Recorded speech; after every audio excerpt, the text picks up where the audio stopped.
My beloved friends, let us come together in this moment, not as seekers attempting to gain something, not as minds reaching outward for new ideas, but as silent witnesses to a truth that has existed from all eternity. We are not here to learn anything in the ordinary sense of learning. We are here to remember. We are here to awaken to that which has always been present within us, waiting to be recognized. And so before we take even a single step into our subject, let us pause, let us rest, not thinking, not striving, not reaching for meaning, just resting in the gentle awareness that we are here and that the presence which has gathered us together is already at work. Today we turn our attention to a statement spoken 2,000 years ago, yet as alive now as the moment it was first uttered. I and the Father are one. These are not words to be admired or repeated for their poetry. They are not a doctrine, nor a creed. They are not a declaration belonging to one man or one age. They are a revelation of truth, a truth about God, yes, but also a truth about you. For whatever is true of God must be true of his offspring, and whatever was revealed in the consciousness of the Master, Jesus, must in its fullness be the truth of our own being. When Jesus declared, I and the Father are one, he was not elevating himself above others. He was not distinguishing himself from mankind. He was unveiling the nature of spiritual identity. He was revealing what stands behind every appearance of personhood, every individual form, every spark of consciousness that breathes and moves and lives. He was pointing to the secret that lies at the core of all mystical awakening. There is not God and man. There is God as man. There is not a creator distant from creation. There is the one life, expressing itself in infinite forms. So today, as we begin our contemplation, I invite you to set aside every preconceived notion of who you believe yourself to be. Lay aside, for this hour, the burdens of human identity, your successes, your failures, your hopes, your fears, all the labels and conditions that have seemed to define you. They have their place in human experience, but they have no place in spiritual truth. For the truth of your being cannot be confined within the boundaries of a personal self. The I that Jesus spoke of is the same I that animates your life. It is not the personal ego. It is not the mind with its changing beliefs. It is not the body with its limitations. It is the Christ, the divine selfhood, the presence of God individualized as you. Let us understand something from the very beginning. We are not here to try to become one with God. We are not here to search for union. Union already is. We are here to recognize it. The statement, I and the Father are one, is not an achievement to be earned. It is not a spiritual attainment for the advanced. It is the truth of being, awaiting realization. As sunlight is ever shining, even when hidden by clouds, so the truth of oneness shines eternally behind every belief in separation, waiting only for the clouds to part, for the false sense of self to yield to the real. And so our purpose today is very simple. It is to enter into a deeper awareness of what these words reveal, and to observe, not through intellect, but through inner discernment, the changes that begin to occur when this truth is allowed to live in us, to breathe through us, to become the center from which our entire life flows. But before we go further, we must do something essential. We must pause. We must become still, for truth is not heard in the noise of the mind. Truth is not recognized by effort. Truth is not reached through study alone. Truth is revealed in silence, in receptivity, in that openness of soul which asks for nothing, expects nothing, and simply abides in the presence. Let us, therefore, In this sacred moment, release every attempt to understand with the mind. Let us relax our grasp on explanation and rest in the quiet assurance that the truth knows how to reveal itself. We need not force it. We need only yield. As we begin this journey into the meaning and lived experience of oneness, remember, we are not striving to become something greater. We are awakening to what already is. The Father and I are not two. The Father and I are one. And the recognition of this truth is the beginning of spiritual freedom. Let us move forward now, gently, quietly, into the deeper contemplations of this principle. My friends, as we turn more deeply into this teaching, let us again remember that spiritual truth is not discovered through the intellect. The intellect can repeat words, but it cannot taste the reality behind them. The intellect can analyze concepts, but it cannot receive the grace that transforms one's life. The truth we seek is not external. It is experienced in the silence of our own being. And so, let us enter gently. When Jesus used the word I, he was not referring to the personality called Jesus of Nazareth. He was speaking from the standpoint of the Christ, the divine presence manifesting itself as individual consciousness. This distinction is vital. For as long as we read Scripture as though it describes a man speaking about himself alone, we miss the living revelation that the Master intended. The I of Scripture is not personal, it is not local, it is not confined to one body, one mind, or one lifetime. The I is the one self, expressing in infinite individuality, yet never divided, never separated, never fragmented. It is the life of God unfolding as the life of you, the life of me, the life of every living being. We may say my life, but life itself is one. We may say my mind, but mind itself is one. We may say my spirit, but spirit itself is one. What we individually express is not a separate source of being, but an individualization of the one infinite source. This is why, throughout the infinite way, I have reminded students again and again, you are not a person with a spiritual capacity. You are the infinite spirit expressing through a form called person. This shift is profound. It is the beginning of liberation from fear. For fear can exist only when we imagine ourselves as separate individuals, vulnerable to external powers. But when we perceive that the very I that looks out through our eyes is the same I that Jesus recognized as the Father within, then fear loses its foundation. For how can the infinite fear the finite? How can the eternal fear the temporal? How can the omnipresent be threatened by a circumstance in time or space?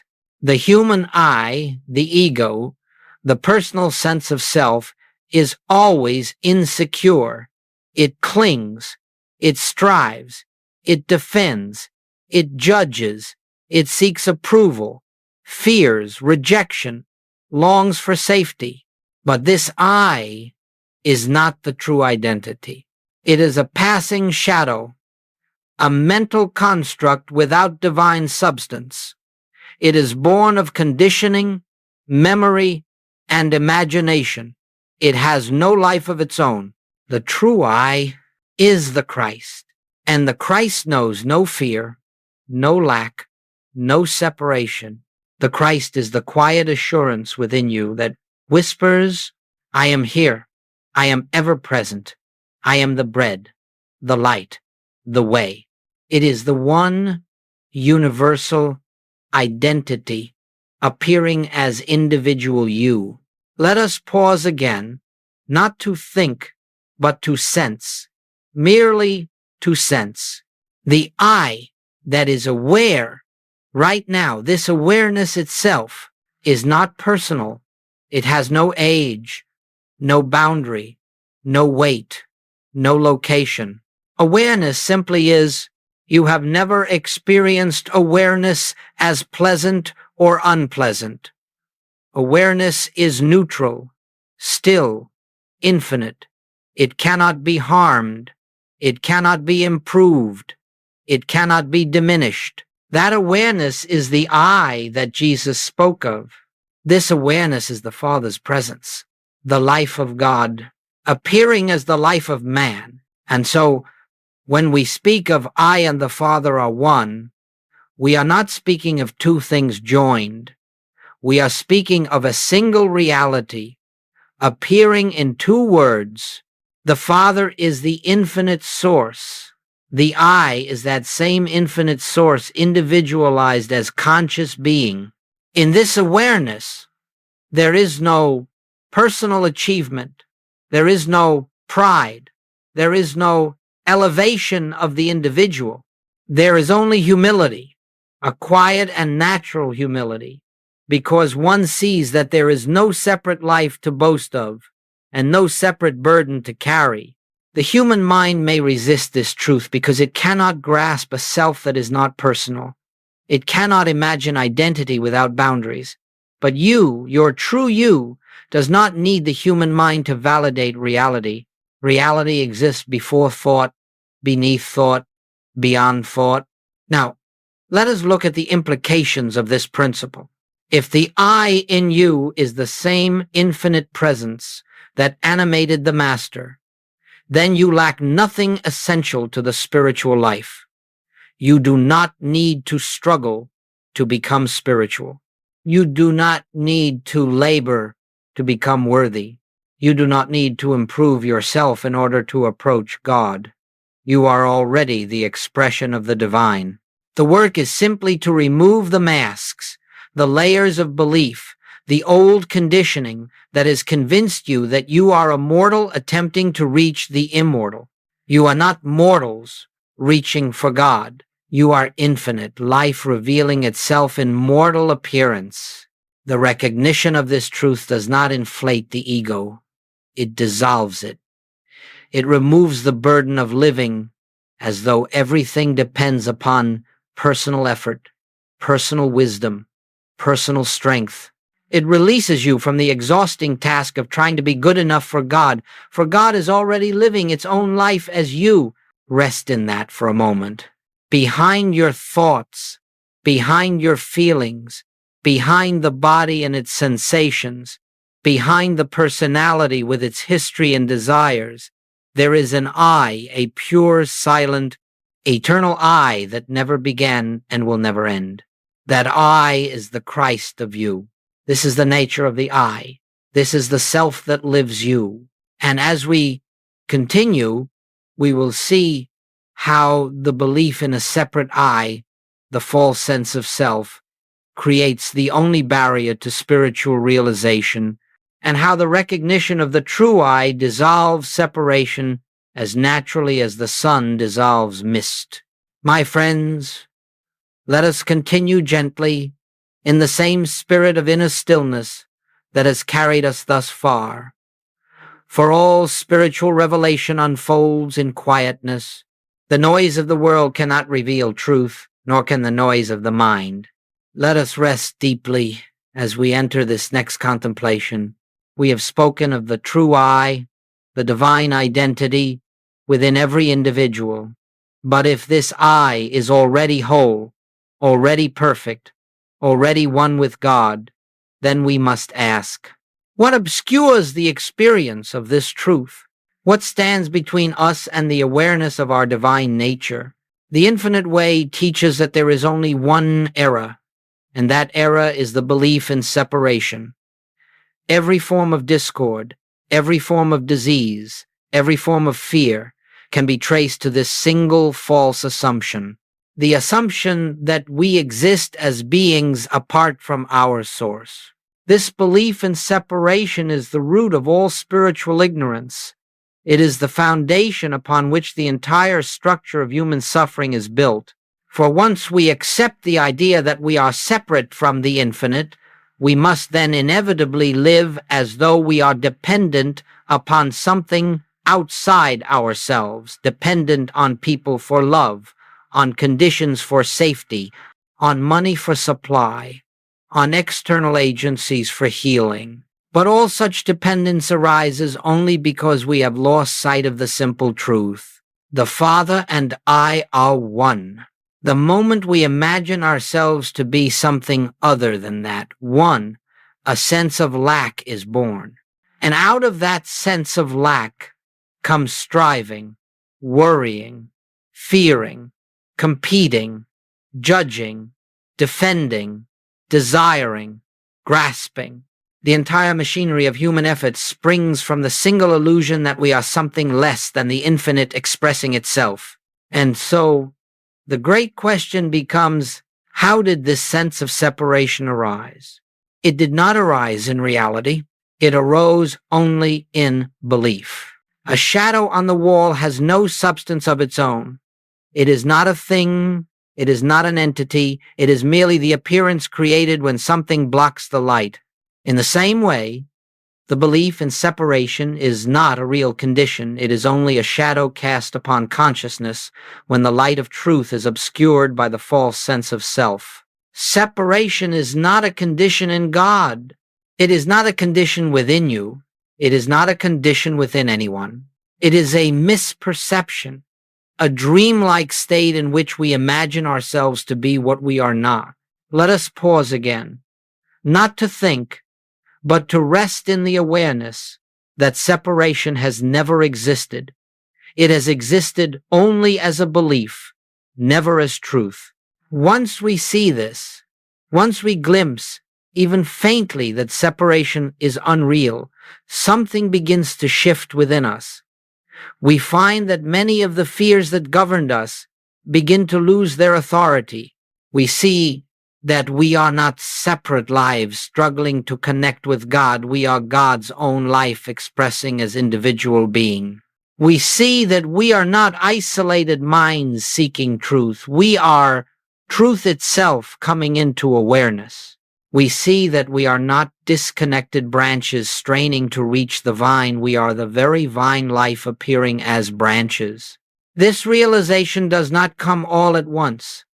It unfolds gradually through moments of illumination, moments of silence, moments of surrender. But as it unfolds, the sense of separation dissolves. When separation dissolves, fear dissolves.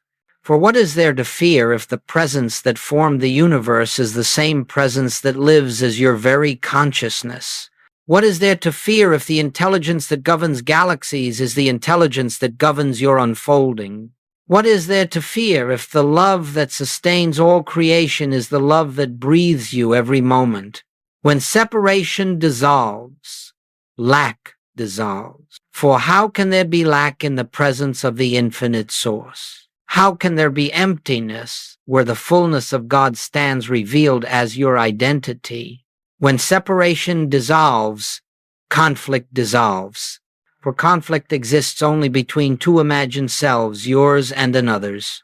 But when the veil lifts and we perceive that the same Christ, the same divine consciousness, stands behind every individual expression, the need to judge, to defend, to accuse, to protect the personal self begins to fade. We no longer look at appearances and call them reality. We see God where the human sees man. We see harmony where the human sees discord. We see the one where the human sees many. This does not mean ignoring the outer world. It means seeing through it. It means recognizing that appearances arise from consciousness and therefore the only place of correction is within. We cease attempting to fix shadows on the wall. We turn to the light that casts them. The belief in separation is the only falsehood. The recognition of oneness is the only truth.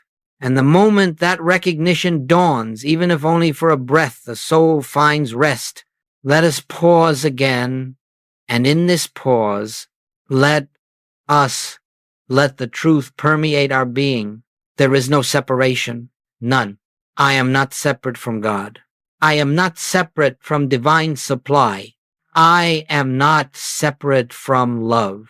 I am not separate from peace. I am not separate from life. I am not separate from the infinite. Whatever separation I believed in existed only as a dream, dissolving now in the light of awareness. As we move forward, we will discover how this dissolution of separation marks the beginning of a profound shift from living as a human trying to be spiritual to living as the spiritual identity that has always been the truth of our being. And now, my friends, let us move gently into the heart of the spiritual journey, that sacred transition in which the sense of humanhood begins to yield to the awareness of Christ's identity. Remember, we are not creating a new self. We are not attempting to improve the human.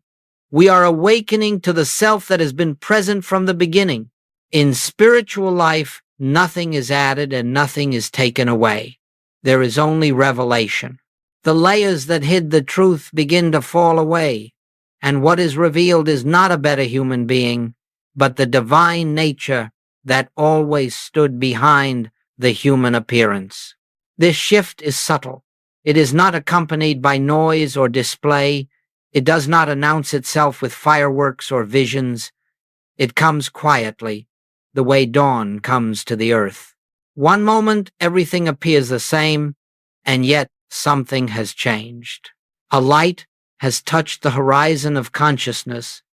A stillness has entered the heart. A certainty begins to arise, not a certainty based on thought, but a certainty that comes from a place deeper than thought. In this stage, you may find that fear begins to lose its grip, even before outer conditions improve. You may discover that you no longer feel the old compulsion to manage life, to control outcomes, to direct every detail according to the mind's desire.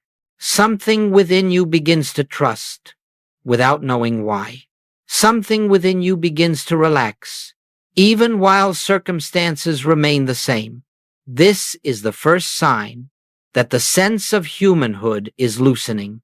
Humanhood lives by effort. Christ's identity lives by grace. Humanhood depends on personal strength. Christ's identity depends on the Father within. Humanhood fears the unknown. Christ's identity rests in the assurance of ever-present intelligence. Humanhood seeks God. Christ's identity recognizes, I already and eternally am one with God. This shift is not a change in the outer way of living, but a change in the inner state of seeing. We begin to behold the world not through the lens of fear, but through the lens of truth. We notice that the world appears the same, yet something in us is different. The same day unfolds, but we are not the same person meeting the day. You will notice that you become less reactive. A circumstance that once aroused fear or anger now elicits a quiet awareness. This is not power. This is not cause. This is appearance. And with that recognition, the appearance begins to lose its authority. The shift has begun. There is also a new capacity to observe the personal self without identifying with it. You may see irritation arise, or sadness, or worry. And yet you know deep within that these emotions do not belong to the eye of your being. They appear, they move, they pass, but they do not define you. They are ripples on the surface of a great ocean. They are not the ocean itself. The human sense of me, with all its conditions, its memories, its insecurities, no longer stands at the center of awareness. Something else now stands there, a presence, a life, a quiet depth that does not change with circumstances. This presence is not something you possess. It is something you are. It was always there, but it was obscured by the conviction that you were separate, limited, personal. In this shift, you begin to say, less I think and more I observe. Less I want and more I allow. Less I need and more I rest. Less I must fix this and more. Let me return to center, and let the Father reveal the way. The moment you touch this Christ awareness, even briefly, you begin to understand what Jesus meant when he said, I can of mine own self do nothing. And also, it is the Father within me that doeth the works. He was not expressing inadequacy. He was expressing truth. The human self is not the actor. The divine presence is the activity. As this realization deepens, a remarkable transformation occurs. You find yourself doing what needs to be done, caring for your home, performing your work, tending to daily responsibilities, but with an inner lightness. The sense of burden lifts because you no longer feel that your personal effort is the source of your good. You are not the provider. You are not the healer. You are not the protector. The Father, operating as your consciousness, is all that is needed. You become, in Goldsmith's words, a transparency through which God lives. This shift is not a dramatic break from human life. It is a soft dawning of real life in the midst of human appearance. You still appear as a person among persons, yet inwardly you know you are not that person. You are the Christ, bearing witness to God's activity in a form called you. In this awareness, an inner harmony begins to infuse your days. Peace arises where there was once tension. Assurance arises where there was once doubt. A gentle joy arises, not the joy of excitement, but the joy of being aligned with truth, the joy of resting in the One. This is the movement from humanhood to Christ identity. Not a leap, not a sudden transformation, but an unfolding, a yielding, a softening, a remembering. And once the shift begins, it continues, sometimes imperceptibly, sometimes with clear moments of illumination, sometimes with growing pains. But it continues, because truth, once glimpsed, cannot unreveal itself. It draws us forward, gently, inevitably, toward full realization. As we go on, we will see how this inner shift begins to express outwardly, not through effort, but through natural consequence. For when consciousness changes, experience must follow. And when the identity shifts from the human sense of self to the Christ within, life begins to reorganize itself around the harmony of the divine. And now, my beloved friends, let us look more deeply at what happens when the inner recognition of oneness becomes the foundation of our daily living. For spiritual realization is not a refuge from the world, it is the light through which we behold the world rightly. When we begin to know, even dimly, that the Father and I are one, a new rhythm enters life. The old patterns of striving and resisting begin to dissolve. The frantic need to control outcomes loosens its hold. We cease living as though the world outside determines our peace, our supply, our safety, our success. Instead, we sense that everything unfolds from the inner state of consciousness, and therefore the true work is always within. Living from oneness does not mean withdrawing from the responsibilities of daily life. It does not mean ignoring the appearances that arise on the horizon of experience. Rather, it means meeting those appearances with a different consciousness, with a consciousness that knows no external power, no external cause, no external authority. When a problem arises, the human mind instinctively moves outward.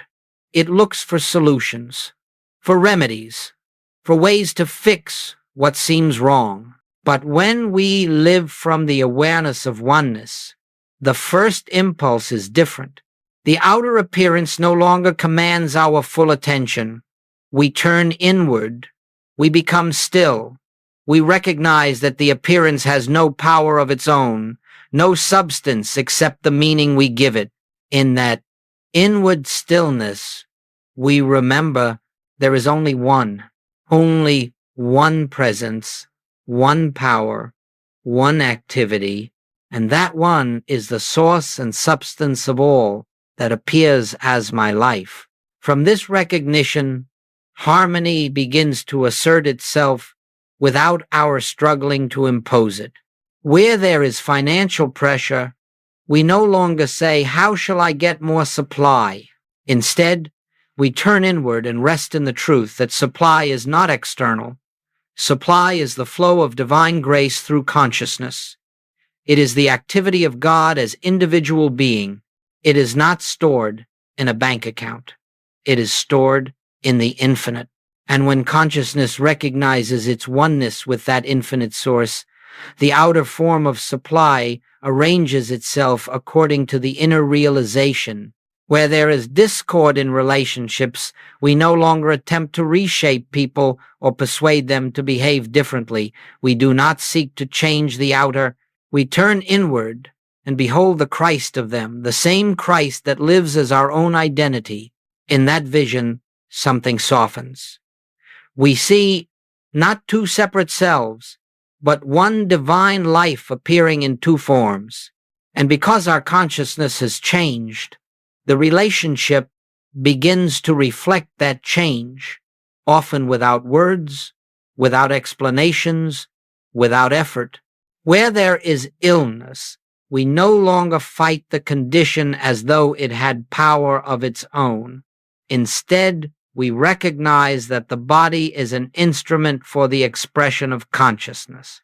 Its appearance is but the outer picture of the inner state, and so we release the belief in disease as a reality. We do not deny the appearance, we deny its authority. We deny its supposed power to govern our life. We rest in the truth that the reality of our being is spiritual, indestructible, eternal. In that recognition, healing becomes either the restoration of physical harmony or the emergence of a peace deeper than physical outcome. In either case, the Christ governs. As we continue living in this awareness, something remarkable happens. We begin to witness a world that responds to consciousness, not because we manipulate it, but because consciousness naturally expresses its own nature. When consciousness is filled with fear and separation, life appears chaotic, unstable, lacking. When consciousness recognizes its unity with God, life appears harmonious, supported, beautiful. Therefore, living from oneness means allowing the inner truth to shape the outer experience, not by deliberate effort, but by the nature of consciousness itself. A tree does not strain to bring forth fruit. It simply abides in its nature, and fruit appears in the same way. When we abide in the consciousness of oneness, the fruit of harmony appears in our daily life. We find ourselves guided without thinking, inspired without planning, supplied without scheming. The right people appear. The right opportunities unfold. The right actions become clear, not through human reasoning, but through the quiet, steady activity of the inner presence that knows what we need before we ask. Living from oneness also means that we cease trying to make life conform to our personal desires. We no longer live from the standpoint of "I want this" or "I must avoid that." The personal will begins to dissolve, and in its place arises the willingness to let the divine rhythm govern our days. We trust that life knows how to express itself without our constant interference. In this way, oneness becomes not a principle we affirm intellectually, but a living reality. It becomes the way we walk through the world, the way we meet each moment.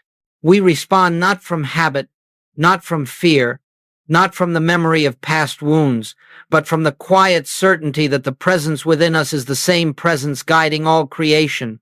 And as we deepen in this awareness, we discover something even more profound.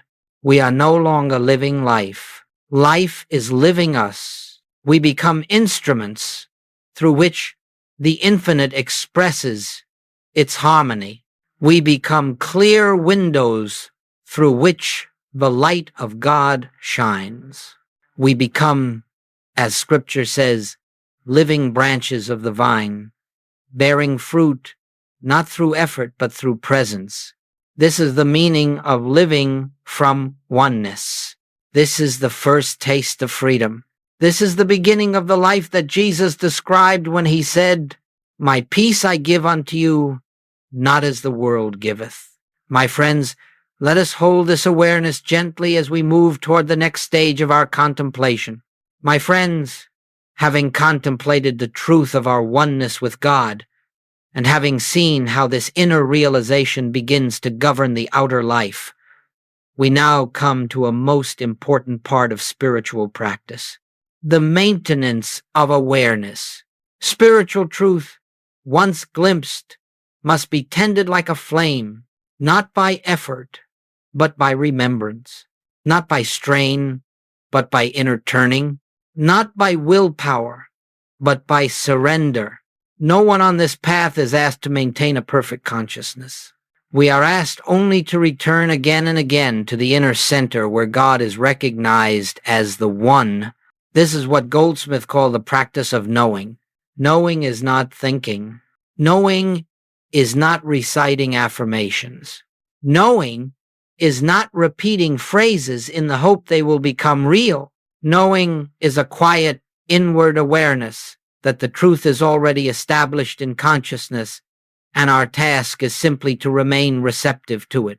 Throughout the day, many impressions come to us: news, conversation, responsibilities, demands, appearances that seem to contradict truth. These impressions are not problems. They are invitations. Each moment that presents an appearance of separation becomes a doorway through which we can return to the truth of oneness. You may be at work, facing a difficult person or a stressful situation.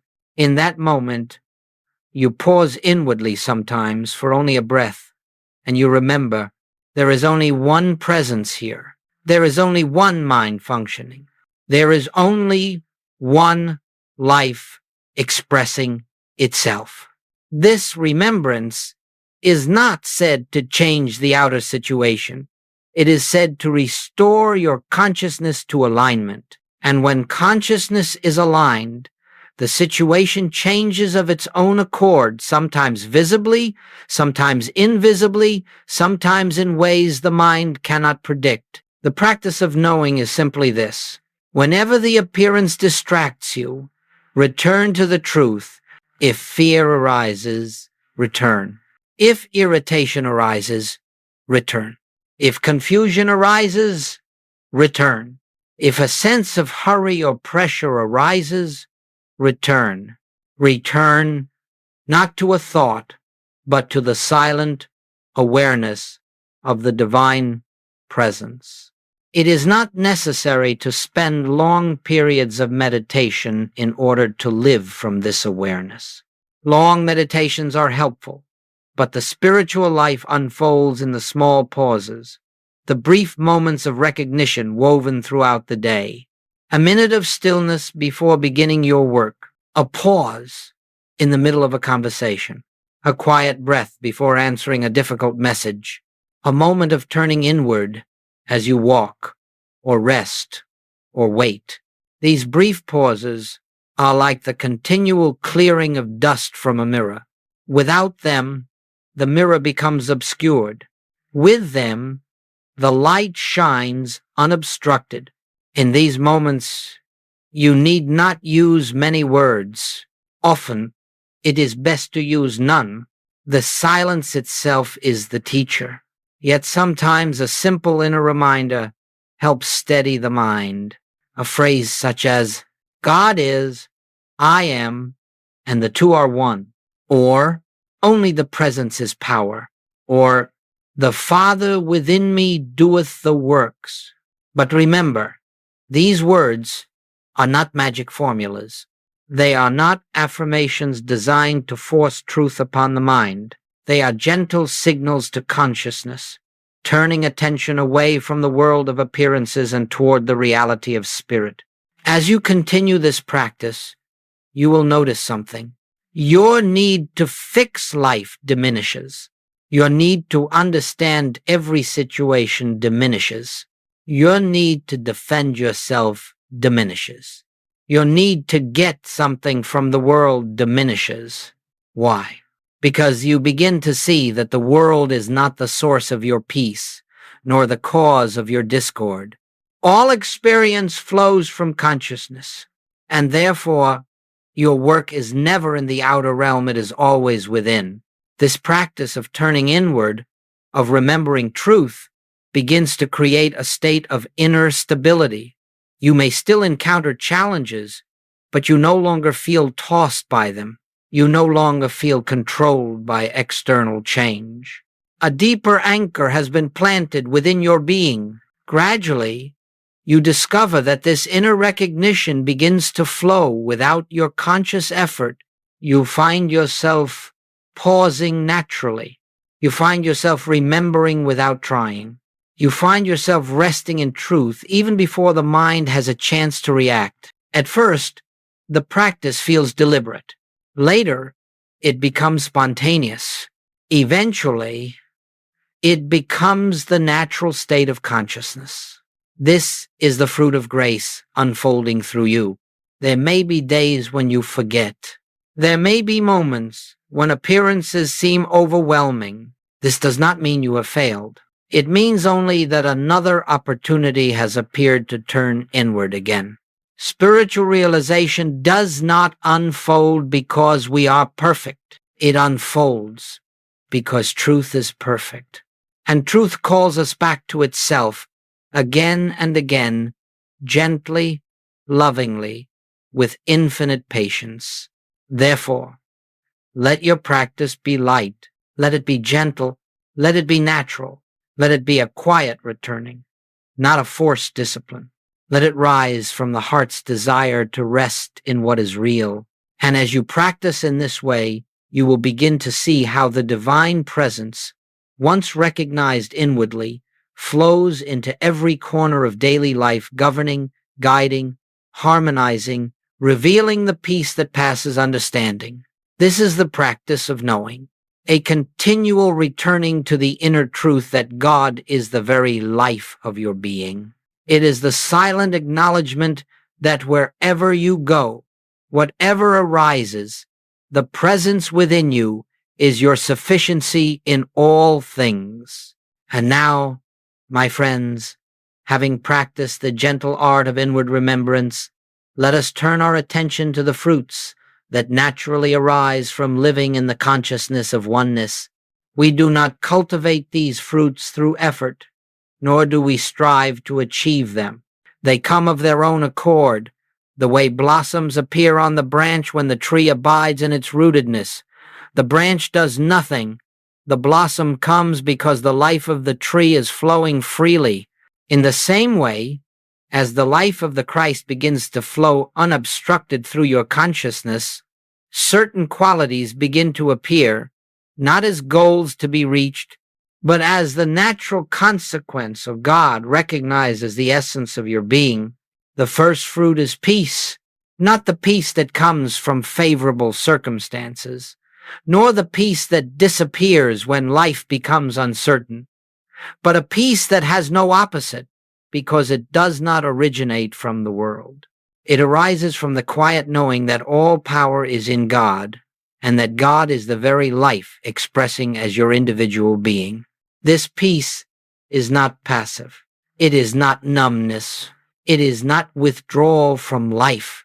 It is a peace that stands firm in the midst of all appearances. A peace that says, nothing external has power over the reality of my being. A peace that allows you to move through the world with steadiness, compassion, and clarity. Where the human sense of self once lived in constant anxiety, always worrying about the next event, the next need, the next outcome, this deeper peace frees you from the tyranny of anticipation. You learn to dwell in the present moment, not because you practice mindfulness as a technique, but because the truth of oneness anchors you in the eternal now. The second fruit is grace. Grace is the activity of God pouring through your consciousness without your effort, without your planning, without your will. Grace arranges your life in ways the human mind could never orchestrate. It brings the right opportunities at the right time. It dissolves obstacles without struggle. It provides solutions before the mind even identifies the problem. It carries you forward, quietly, gently, irresistibly. Grace is not something you attract. Grace is something you stop obstructing. When the belief in separation dissolves, the flow of grace becomes natural and continuous. You begin to live in a state where the burdens you once carried, financial worry, relational tension, fear of the future, are lifted, not because the outer world has suddenly become perfect, but because you are no longer drawing your life from the world. You are drawing it from the infinite. The third fruit is the dissolution of fear. Fear cannot survive in the consciousness of oneness, because fear depends entirely on the belief that something exists outside of God. And once you see clearly that nothing exists outside of God, that all life is the unfoldment of the One, fear loses its foundation. This does not mean you will never again feel the sensation of fear, but it does mean that fear will no longer dominate you. It will no longer define your decisions. It will no longer shape your perception. You will feel it arise, perhaps as a ripple in the human sense, and you will watch it pass through without attaching to it, because you will know this fear has no truth in it. It is not a message. It is not a prophecy. It is a shadow cast by old beliefs that no longer govern my life. The dissolution of fear is not a sudden event. It unfolds gradually as trust deepens. But each time you witness fear arise and then dissolve in the presence of truth, you are strengthened. You become more anchored, more confident, not in the personal self, but in the divine presence that lives as your being. A fourth fruit reveals itself as inner guidance, not the guidance of the intellect, nor the guidance of seeking signs or omens, but the quiet knowing that arises from within when you are aligned with the presence. It is a still, calm direction, not a voice, not a command, but a clarity. You simply know. You know when to act and when to wait. You know when to speak and when to remain silent. You know when to step forward and when to step back. This inner guidance becomes the new rhythm of life, replacing the old habit of overthinking, analyzing, and worrying about the future. You discover that inspiration comes in perfect timing, without strain, without planning. Another fruit is compassion, not emotional sympathy, but the compassion that arises when you see the Christ in every individual. You see that their errors are not their true identity. You recognize that every person you meet is an expression of the same divine life that breathes you. This recognition births a new gentleness in you, a gentleness in your speech, in your reactions, in your judgments. The instinct to criticize begins to fade. The desire to be right begins to soften. The craving for personal recognition begins to dissolve. You move through the world not as a human reacting to other humans, but as a witness to God expressing in countless forms. And finally, a profound fruit emerges. Joy. Not excitement, not temporary happiness, but a joy that has no reason because it does not depend on external conditions. It is the joy of simply being, the joy of resting in truth, the joy of knowing you are lived by the infinite, the joy of recognizing the presence as your very existence. This joy shines quietly from within, and others feel it even when you say nothing. It is the fragrance of spirit, the natural radiance of a consciousness no longer weighed down by the illusions of separation. These, my friends, are the fruits of oneness. Peace, grace, fearlessness, guidance, compassion, and joy. Not goals, not achievements, but the effortless outflow of a consciousness aligned with the truth of its identity. In our next contemplation, we will explore how this realization expands outward, how the recognition of the divine I within ourselves naturally leads to the recognition of the same I in every individual we encounter. My friends, as we come deeper into this sacred journey, something beautiful begins to unfold. The recognition of our own divine identity, the I that is one with God, naturally expands outward, radiating into our vision of others. The inner realization cannot remain contained. It moves silently, invisibly, into the way we perceive every individual we encounter. For the truth is this: there are not many I's, there is only one. There is only one life living itself through infinite forms, only one consciousness appearing as this person, that person, and the one you call yourself. Only one I, wearing countless masks of human personality. Once this dawns in consciousness, something profound happens. The old sense of me and them dissolves. The instinct to judge fades. The impulse to condemn evaporates. A new tenderness arises, a tenderness born from seeing the one Christ shining behind every face.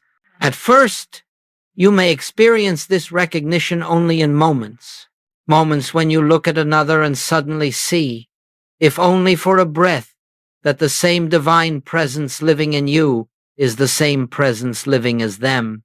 This recognition may come unexpectedly, perhaps as someone speaks, or as you observe them working, or even in silence as you simply behold them. In that instant, the veil parts. You no longer see a personality. You no longer see a history. You no longer see their flaws, nor their opinions, nor their behavior. You see only the light. You see only the Christ of them. And in that seeing, love flows effortlessly. Not emotional love, but divine love. Impersonal, unconditional, eternal. This seeing does not require you to approve of everything a person does. It does not turn wrong behavior into right behavior, but it reveals something deeper.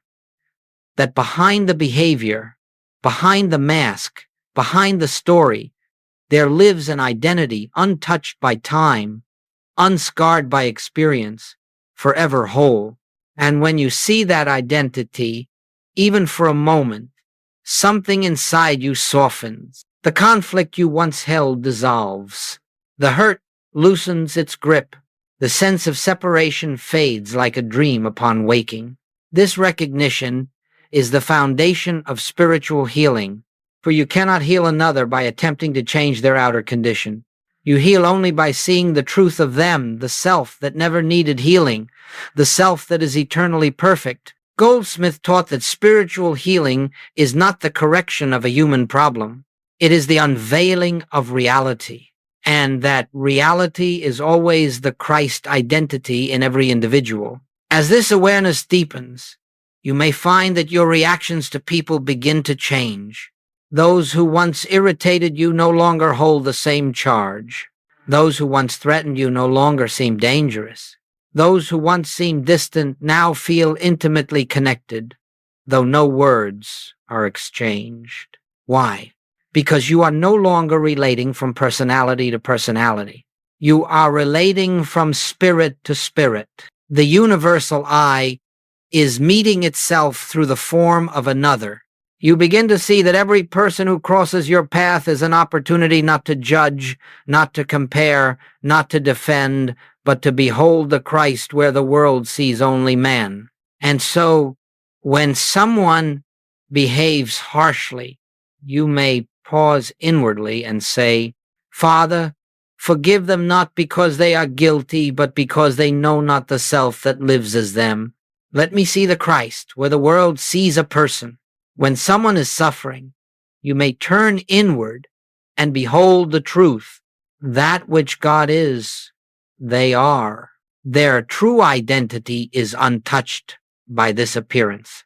When someone is lost or confused, you may rest in the knowing the same light that guides me guides them. There is only one mind, and it is their mind as well. This recognition does not require words. It requires only sight, spiritual sight. And when this sight becomes clear, harmony begins to appear in your relationships, sometimes subtly, sometimes dramatically, because you are no longer meeting others on the battlefield of personalities. You are meeting them in the sanctuary of oneness. As the universal I becomes your reference point, compassion becomes natural, patience becomes effortless, understanding becomes spontaneous.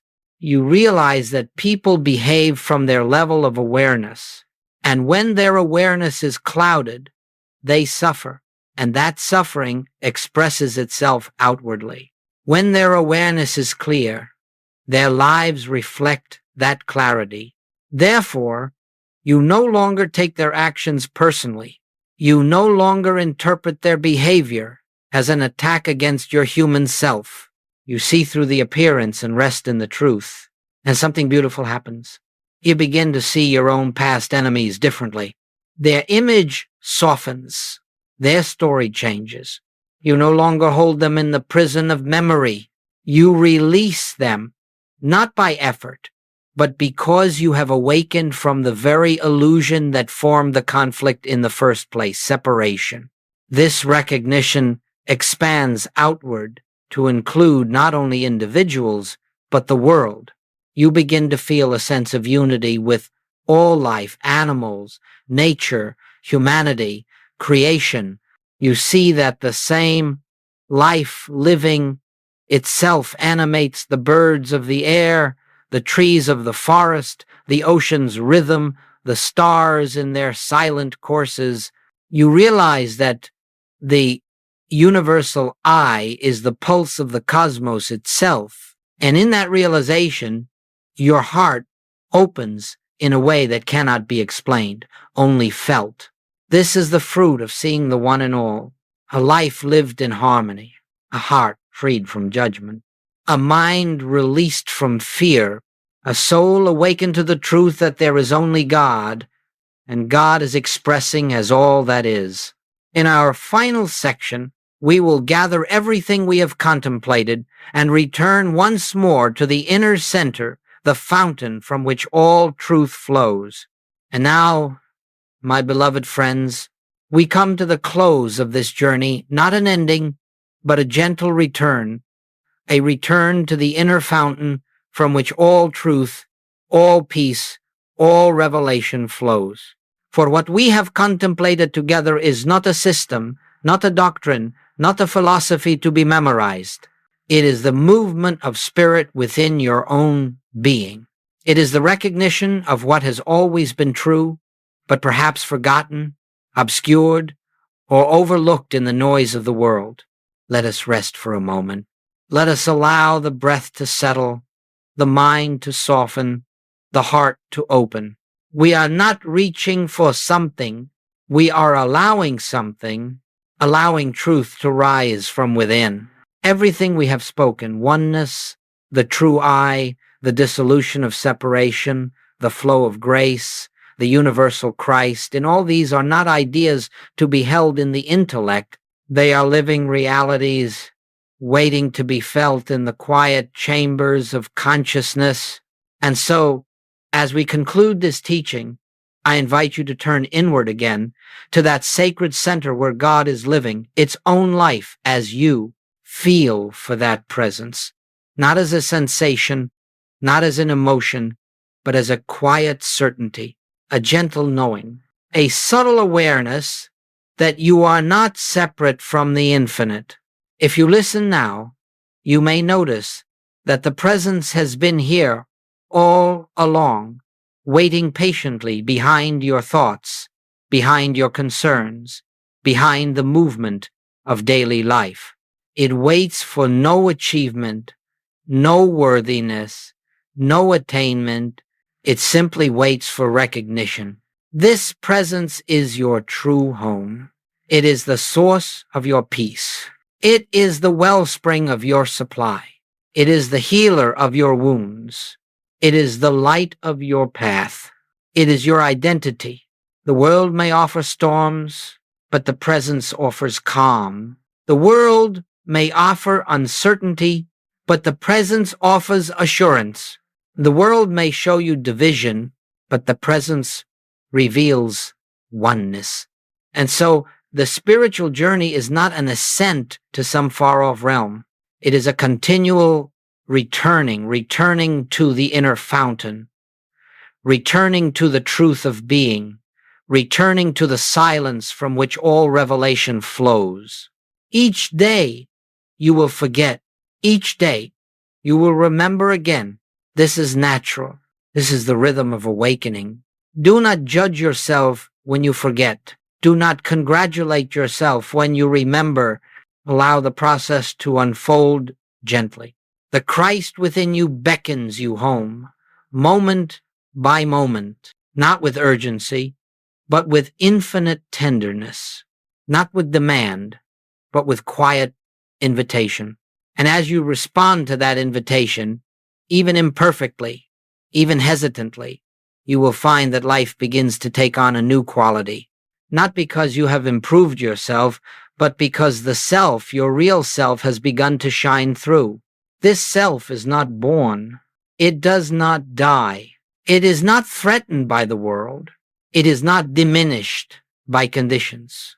It is not altered by appearances. It is the eternal Christ, the divine I that Jesus revealed, the I that Joel Goldsmith taught, the I that lives as your very being. As you return to this inner fountain again and again, the outer world becomes less a battlefield and more a classroom, less a burden and more an expression, less a source of fear and more a canvas upon which the harmony of spirit paints itself anew. Carry this awareness with you lightly. Let it move with you into your conversations, into your work, into your solitude, into your challenges. You do not need to hold it tightly. You need only turn inward when the moment calls you. And when you do, you will find that the fountain is always flowing. You will find that the presence has never left you. You will find that the Christ is always here, quiet, patient, radiant, waiting only for your recognition. My friends, let us end where all true teaching begins, in silence, in oneness, in the peaceful knowing that God is the life, the mind, the substance, and the identity of every individual expression. May this awareness accompany you. May it guide you, sustain you, and reveal itself ever more fully, not as something you seek, but as what you already are. And now, let us rest in that truth. Let us abide in the presence.